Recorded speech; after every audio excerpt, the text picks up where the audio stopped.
الحمد لله نحمده ونستعينه ونستغفره ونعوذ بالله من شرور أنفسنا ومن سيئات أعمالنا من يهده الله فلا مضل له ومن يضلله فلا هادي له ونشهد أن لا إله إلا الله وحده لا شريك له ونشهد أن محمدا عبده ورسوله صلى الله عليه وسلم. Bizlerge hayatlık bergen, yaşaş yollarımızını körsetken, dünyada mı nimet, ahirette mi nimetlerini teyyarlap koygan, asman zımın, kainat arasındaki barlıq şeylerini bizdenki yaşashimiz, baxit saadetimiz üçün nimet qilib bergen, bizge boysundurup bergen, bizni zulümga, zoravallıkka, tajavuzçılıkka karıştırışqa chaqirgan Allah subhanahu ve taala ve taqaddasga çunqur hamd sanolarimizni yollaymiz.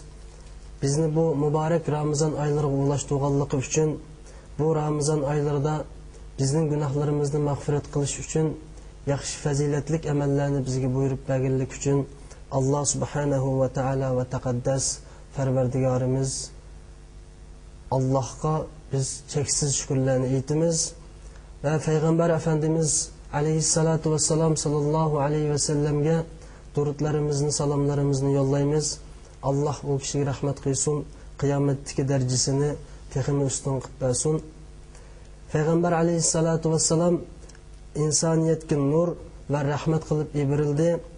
İnsanlar üçün doğru yolunu gösterdi. Zulümge karşı doğucu mücahitlerini terbiyelep çıktı. Dünyada saadetlik yollara bizni çakırdı. Ve ahiretteki cennet yollarına bizni çakırdı. Aleyhissalatu vesselam Peygamber Efendimizge Allah'tan köp ecirlerini, kıyametteki derecelerinin en üstünlerini Perverdigarımızdan tileyimiz. Esselamu Aleyküm ve Rahmetullahi ve Berekatuhu. Hürmetlik Uygur Müslüman kırındaşlar, Uygur televizyasınınki dini programımızı kelgenlerden Allah razı olsun. Biz ötken qitim bu programımızda hürmetlik ustazımız İsa Qari Hacim akimiz bilen birlikte Ramazan rozusini qandoq tutuş, Ramazan ininki fazilati, onun ahmiyati ve Ramazan iyidi qildigan amallar to'g'risida biz to'xtalib o'tgan. Bu qitimki programımızda bo'lsa biz Ramazan'a münasebetlik bo'lgan. Çünkü biz Ramazan'ınki 20. kunlarga qadam qo'ydik. İnşallah aldığımızda yani texmi faziletli kunlar, kechalar bizni kutib turibdi. Shuning uchun bu kechalarda, bu vaqtlarda qanday foydalanishni qarindoshlarimizningki xabardor bo'lish uchun bu programmamizda Qadr kechasi ve Fitr sadiqasi ve zakatdan ibaret bo'lgan islomningki büyük emellerden bu to'g'risida biz ustozimiz İsa Qari Hacim akimiz bilan bu to'g'risida ham suhbat bo'lamiz. Hammalarga ma'lumki islom bizni qutqazdi ve qutqizdi. Biz bunun ishonchimiz komil. Shuning uchun biz islom diniga e'tiqod qildik. Uyg'ur xalqi azaldan biz bir islomiy hayot yashab o'tdik.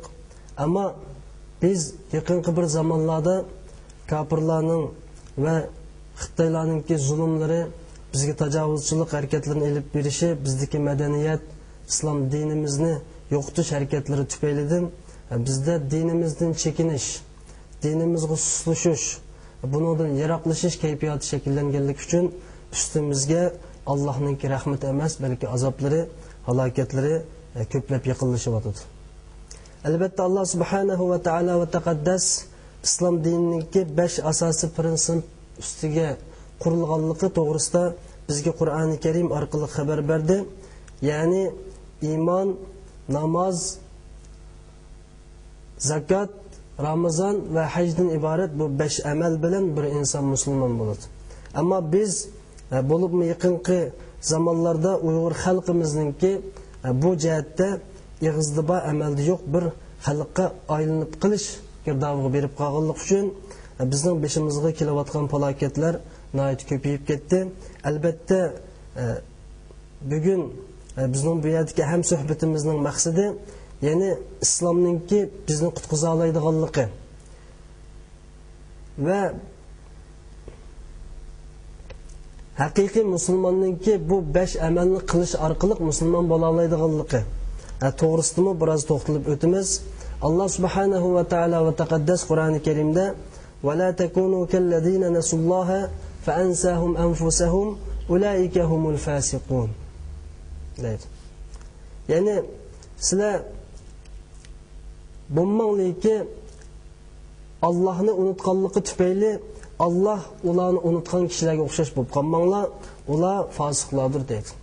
Ya'ni kimiki qaysi kishi, qaysi oila, qaysi millat, qabila Allohni unutadigan, Alloh u kishilarni, Alloh u millatni unutib qoladi.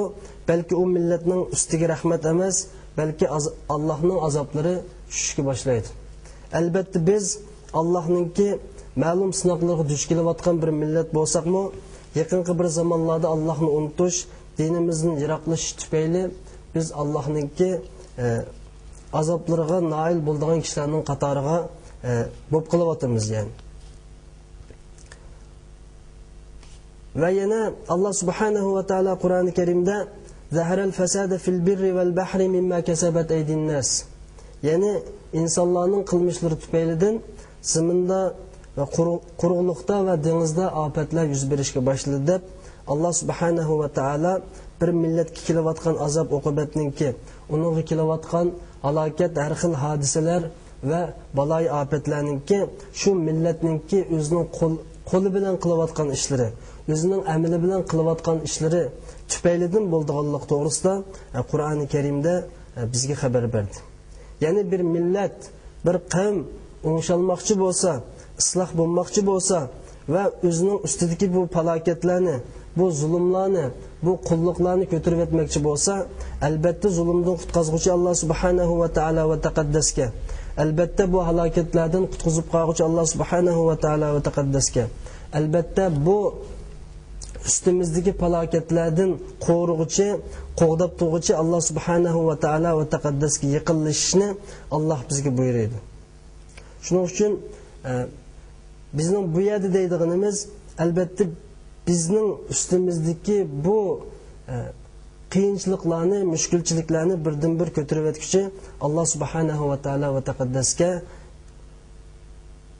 Alloh subhanahu va taolo va taqaddas ekanligini tunib yetish. Chunki yaqinqi kunlarda bizningki vatanimizda, xalqimizda ba'zan bir voqealiklar chiqdi.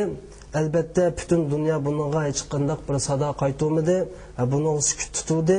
Biz bundan bildikki, faqat bizning yordamchimiz Alloh, bizga yordam beruvchi Alloh, bizga qo'g'dug'uchi Alloh, bizning har ishlarimizga ega bo'luvchi faqat Alloh subhanahu va taolo va taqaddas ekanligini biz texmi to'nib yetdik. Alloh hammalardan rozi bo'lsin. Tövəndə men shu bu programmamizning asosiy maqsadi bo'lgan Qadr kechisi. Chunki oldimizda Qadr kechisi yetib kelish oldi turibdi. 21, 23, 25, 27, 29 qatorliq shu Ramazonninki oyog'idagi 10 kunlarda 10 kunlarning taq kechilarida 101 hadislarda keltirilganligi uchun biz bu Qadr kechisini qarindoshlarimizninki cho'ng tutib bu fursatni o'tkazib o'tmasligi uchun biz bu Qadr kechisi to'g'risida bu yerda ustozimiz bilan birlikda qarindoshlarga xabar beramiz. Qur'oni Karim va hadislar orqali va har bir odamninki, ya'ni inson bolasiga vojib bo'lgan fitr sadaqasi haqida va islomdagi 5 amalninki biri, ya'ni farz bo'lgan